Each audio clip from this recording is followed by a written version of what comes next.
Hello, everyone. It is Killeen and Stacy Harding coming together to have another conversation about fourth level conversations. It is a couple of days beyond the election, and we are following up our previous podcast as we were talking about how do you have conversations about politics with friends and family without alienating relationships. And now we get to observe perhaps post election how that's gone. So we'd love to talk today more about just the emotional response and how we respond to things in life that maybe we don't agree with. We have the options of doing that emotionally or objectively, and I'm looking forward to the conversation now. Me too, Stacy. Good morning. It's just something I've noticed recently that, of course, I've been subject to my whole life personally, as well as with clients and friends.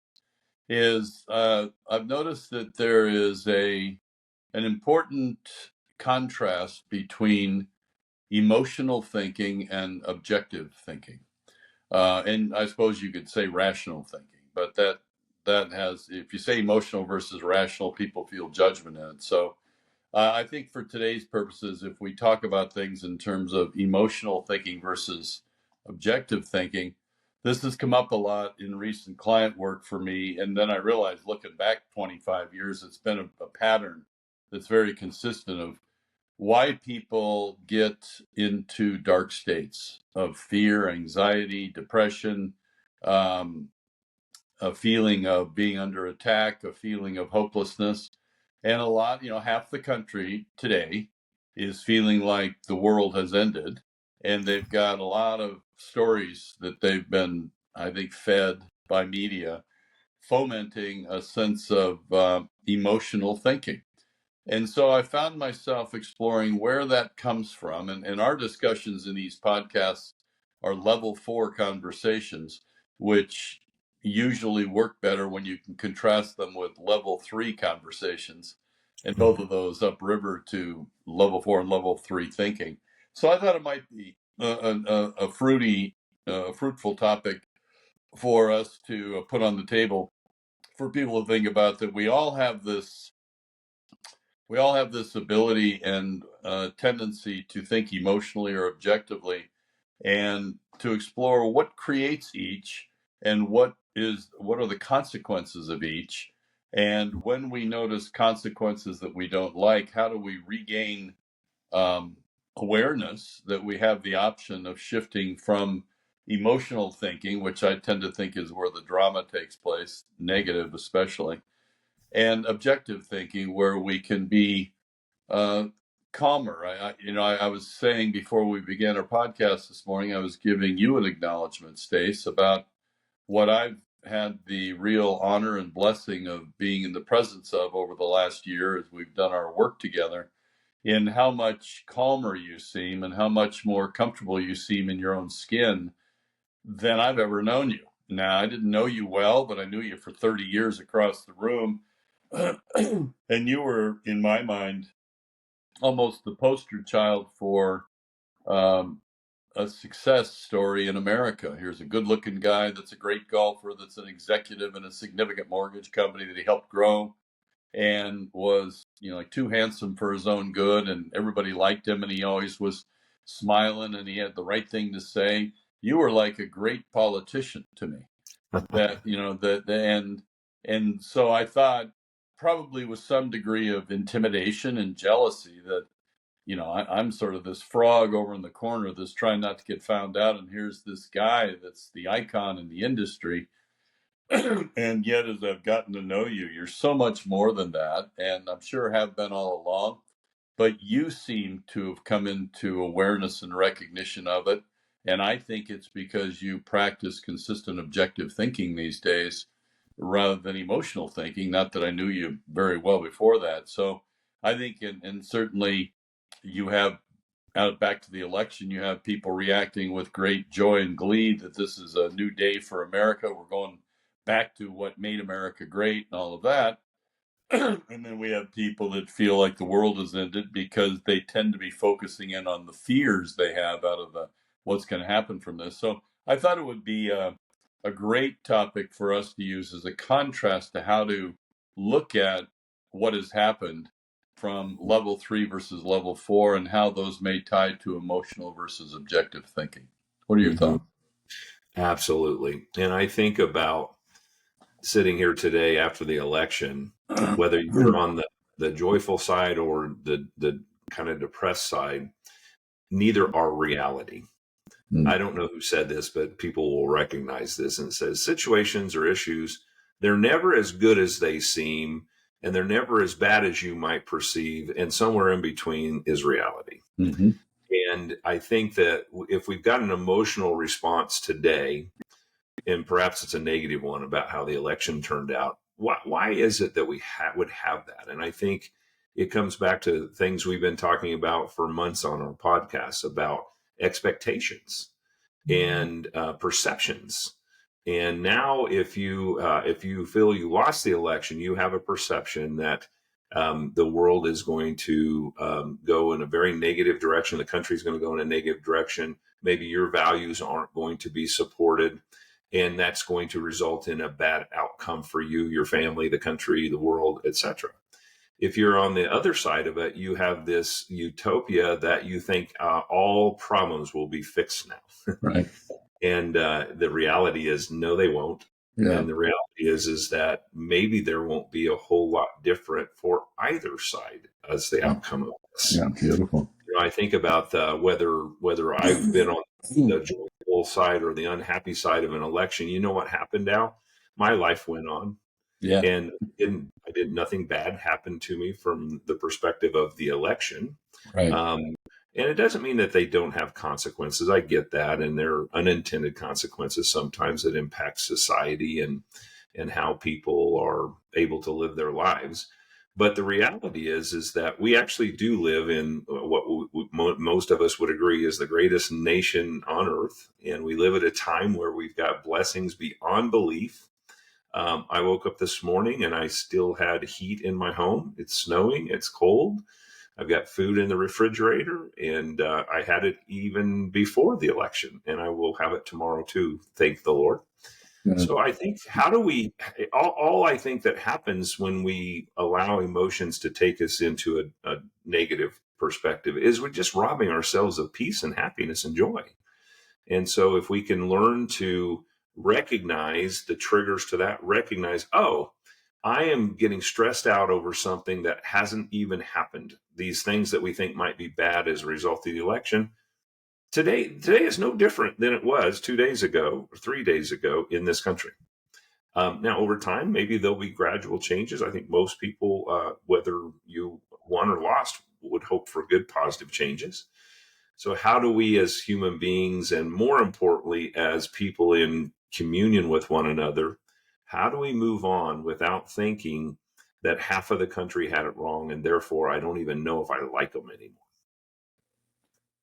Yeah, and I think there's a couple of things that would be appropriate to address, at least in my opinion. One is that the consequences of emotional thinking don't just impact people that have a negative state of emotion, let's say out of the election. It also includes the people with a positive state of emotion. Because to your point, you may be on top of the world and think, oh, thank God, we're back to craziness and stuff, blah, blah, blah, whatever your tapes are. But you're going to have things that come up in the future that disappoint you over the speculation you have that it's all going to be perfect, to your point. So the problem isn't whether you happen to be going through a time when you're experiencing the dark states or the light states out of emotional thinking. The problem is emotional thinking itself. And so I think the second thing to discuss is, what are we really talking about with emotional thinking versus objective thinking? And when I came up with this notion yesterday, because I had a group to work with, what I thought through it, and my explanation, I'd love to hear yours, is that our level 3 ego, its number one priority is survival. And we think that's survival of this body. And it is, because this is the host for the ego. The ego's survival instinct is about the ego surviving. And if we identify with the ego, it all goes together. This personality, this life, this body, and I am my ego. And therefore, whatever happens that can create a spark of fear, or a fear in me as a level 3 ego will automatically go right down to the root of fear of survival. And then we will tend to, because, and it's, it's obviously a good thing we have survival instinct, but there's less and less saber-toothed tigers to actually fear now, so we make shit up out of concepts. Yeah. What happens once we have this experience of, the wrong person got elected, now he's going to do boom, boom, boom, boom, and here's how that could threaten me as a woman or as a person of color or a gay person or whatever the group might be. And then you build around it like a grain of sand in a pearl. You build on that fear and you try to essentially justify the fear. So the dynamic is something happens, it sparks ego fear that goes down into survival instinct, and now we have this speculation of what that could mean that threatens my happiness or even my life, my standard of living, all of it, my happiness. And then we need to make sure that's true from our ego standpoint. So we look for evidence that that's true. And we tend to go to selective evidence that reinforces the fear, media, MSNBC or Fox or whoever, and we build around it so this grain of sand in the oyster becomes a pearl that now seems absolutely palpable and real.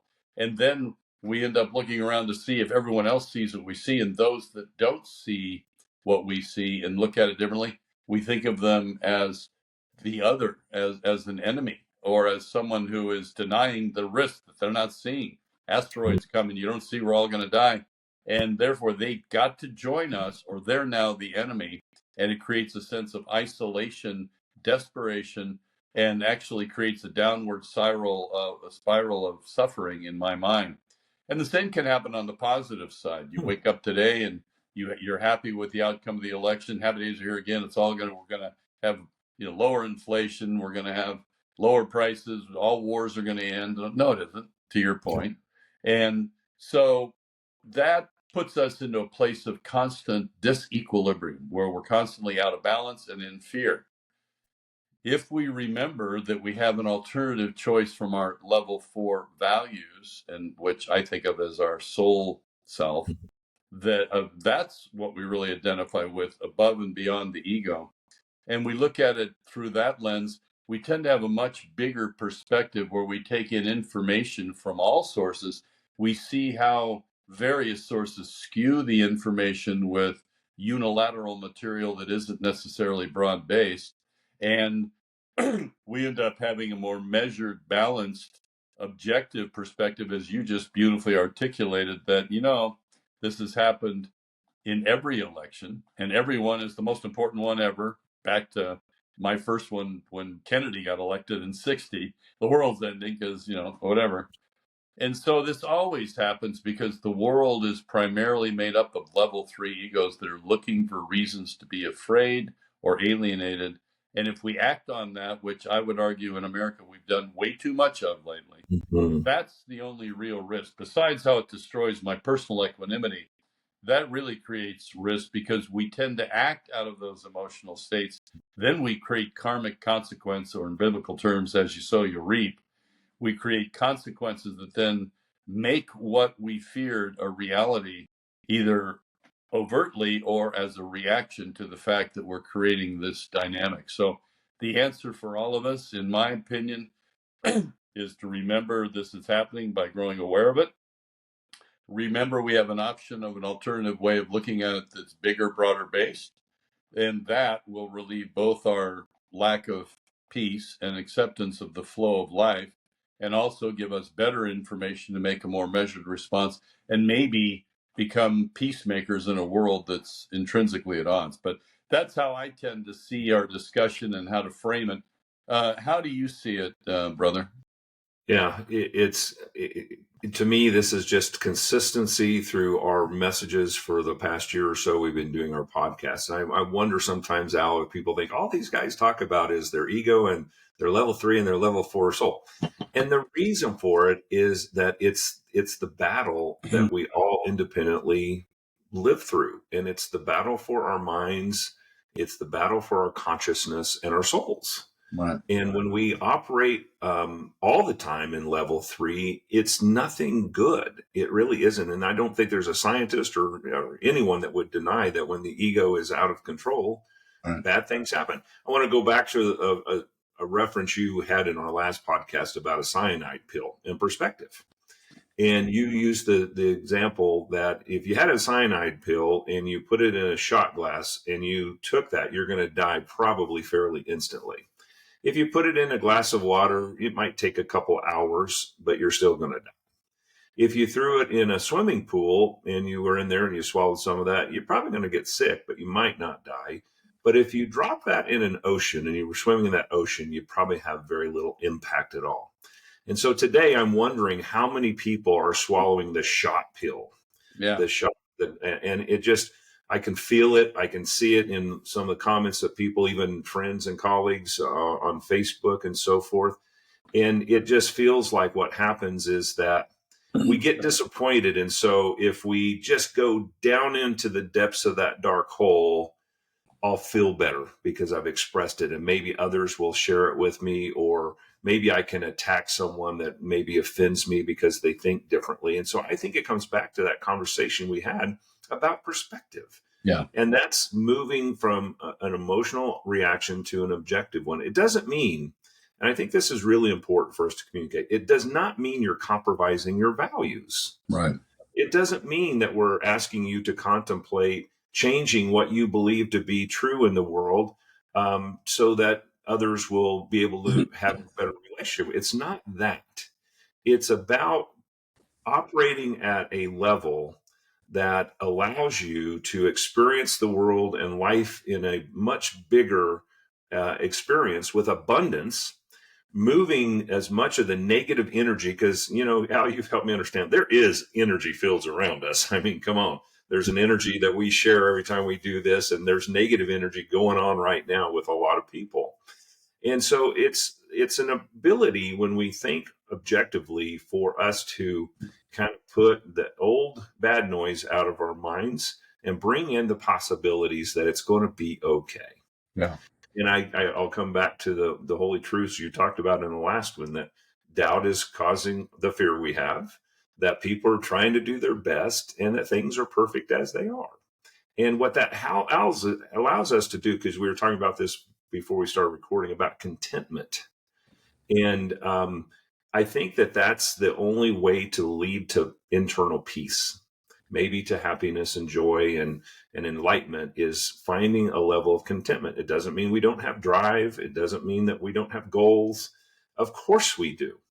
But we change our perspective about the expectations of those things. And instead of seeing an outcome that we expect to have, we come back to the journey instead. And so the journey towards what I'm working towards is really what matters. The outcome really probably isn't as important because it's not going to look the way we wanted it to anyway. I can't think of a single thing in my life that I had an expectation out in the future that it happened exactly the way that I thought. I try to do it with a golf shot once in a while. Doesn't happen very often. But I'm hopeful that people will think about this today whenever you're watching this, and just think of that metaphor. Are you taking a shot glass with a cyanide pill in it? Or are you dropping that cyanide pill in the ocean because there's some disappointment? Yes, but the world's going to go on. It's going to be fine. And it comes back to our belief of, do we believe in a better future than and can we trust that? We've talked about that for months on end, that you can trust, that you can operate from a perspective that allows you to see that good comes out of almost everything.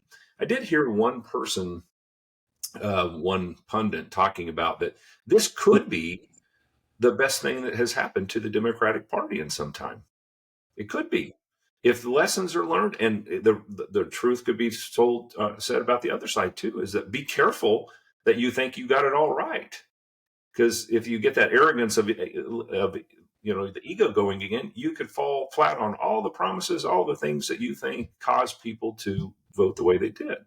So I think it's a little bit of, when we let that ego take over, not only are we so much more judgmental, but we probably think more of ourselves, and parties think more of themselves that they ought to. Politicians certainly do it. I'm not sure I like that reference that I was a good politician, but I think I did speak that way in in the industry of trying to help people see positive, and maybe there were some things going on in my own life that weren't reflective because I hid it, and I don't do that anymore because I'm such an imperfect person, but I'm doing the best I can.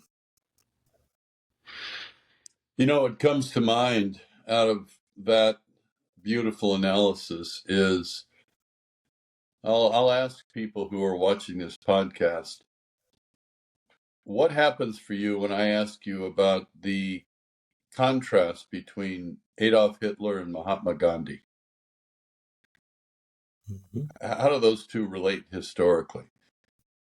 You mentioned something in there of how we feel like we are compromising our values when we let go of our emotional thinking. Yeah. Hitler had what he thought of as critical values Mm-hmm. of righteousness, of purity, of cleanliness, of populations. Yeah. And what happened? Because he was taking those values and applying them to an ego-based definition of them in a very narrow way, he was one of the most evil, if not the most evil, mass murderer in history, right?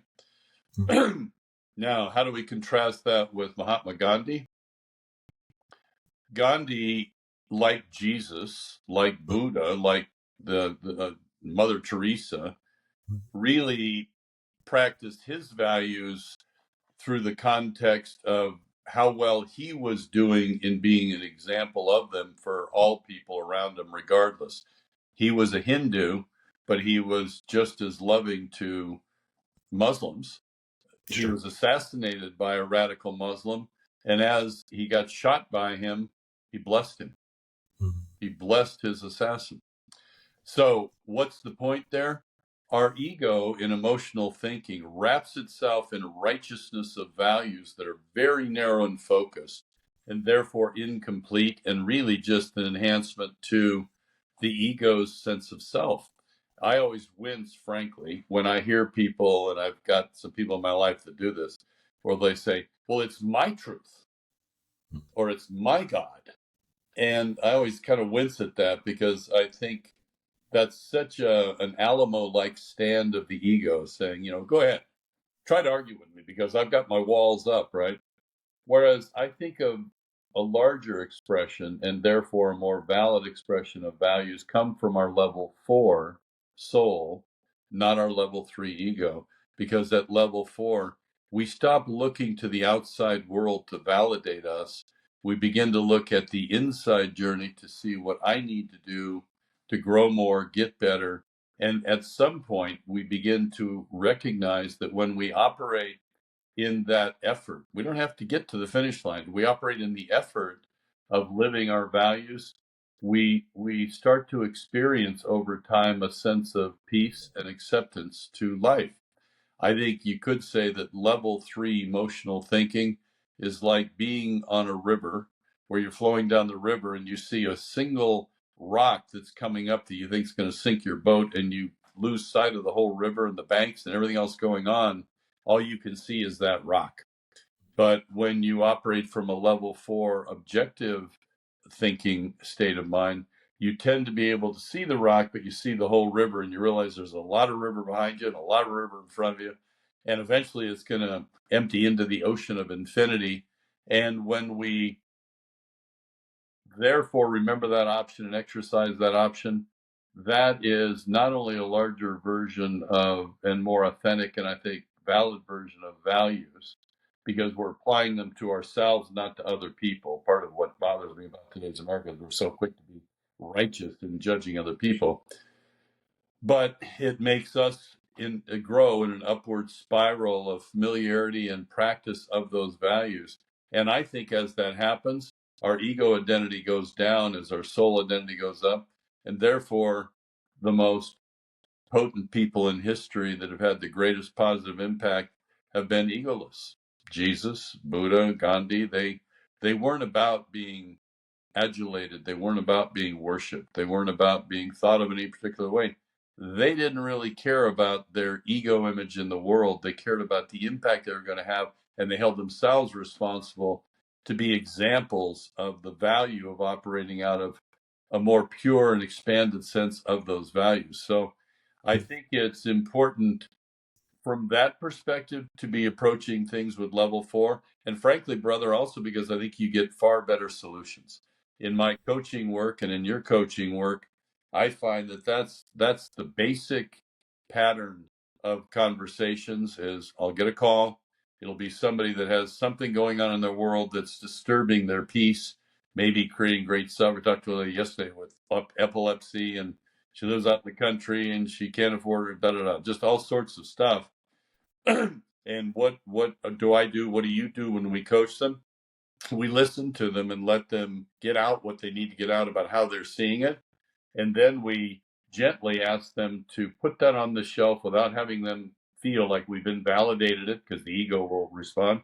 And then we offer an expanded context of how to look at things so that they can see the larger pattern. And within that, see the patterns that they may be practicing unconsciously that are keeping their suffering in place.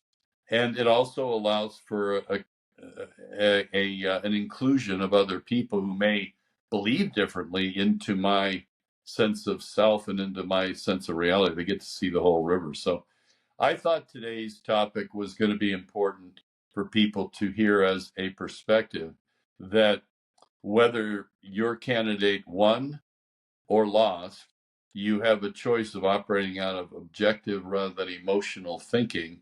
And if you do so, you're going to probably have a more accurate perspective on the situation that will allow you to be more measured and rational in not only what you think is going to happen, but what you should be doing in response to it. And if you are on the dark side of the ledger where you feel like the world's over, it isn't.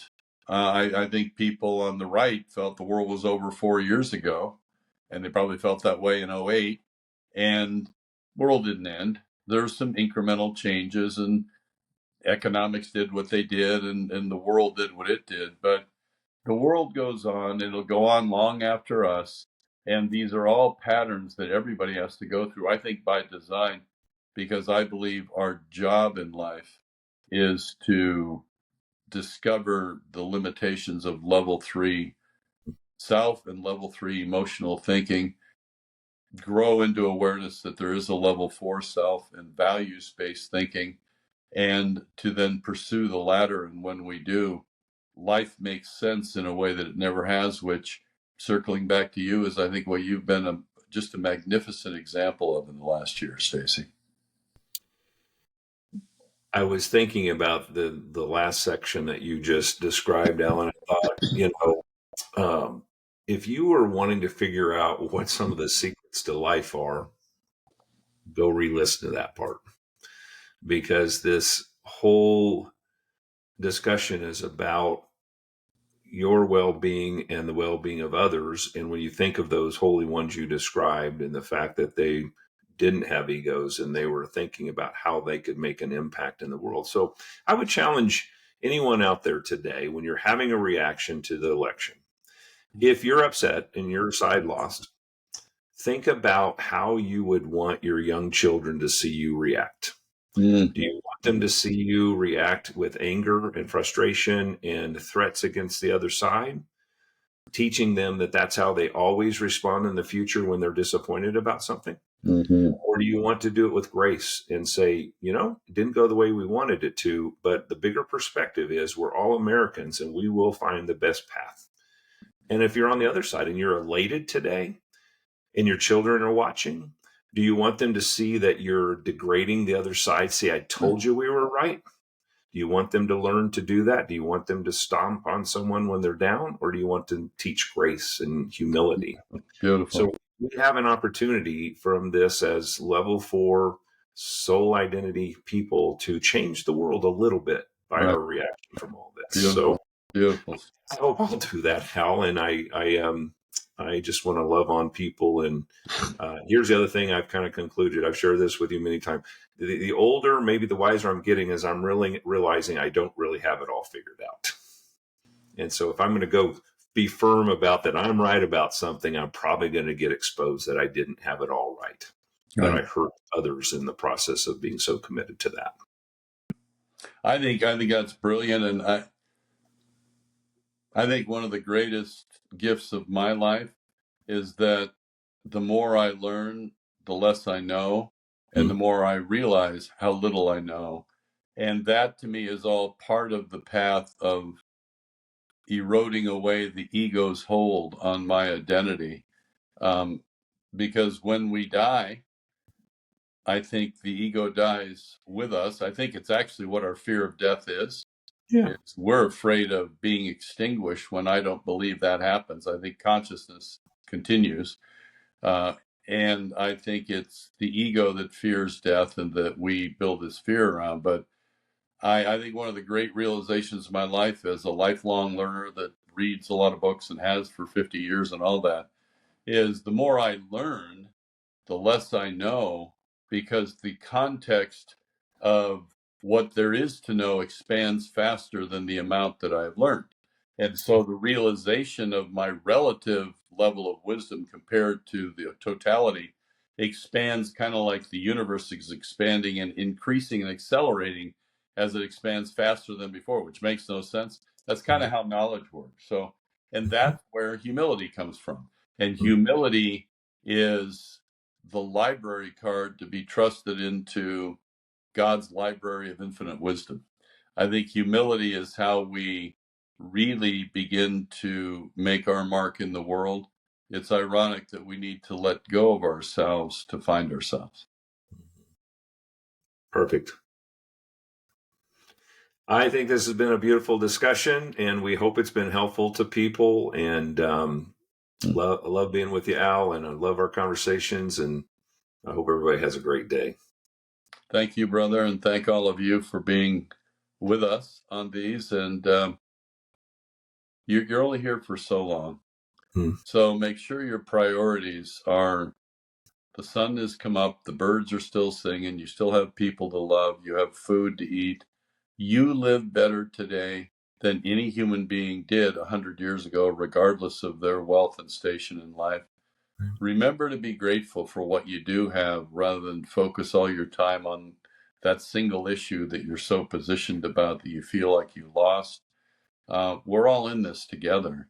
And the only way we get destroyed is if we destroy each other out of the illusion that there's any real difference between us. We all just have different opinions, and that's based on the information we're feeding ourselves. I hope that these podcasts are some positive information and expansion of perspective to help neutralize what I see as some of the toxic damage of people being a little too unilateral and homogenous in the information they are drinking in as medicine that is coloring them and isolating them into level 3 emotional thinking. I'll let you close it, brother. There's nothing better to be said. I hope that everybody's enjoyed the conversation. We look forward to the next time. Thanks for being with us. Thanks, folks. Care.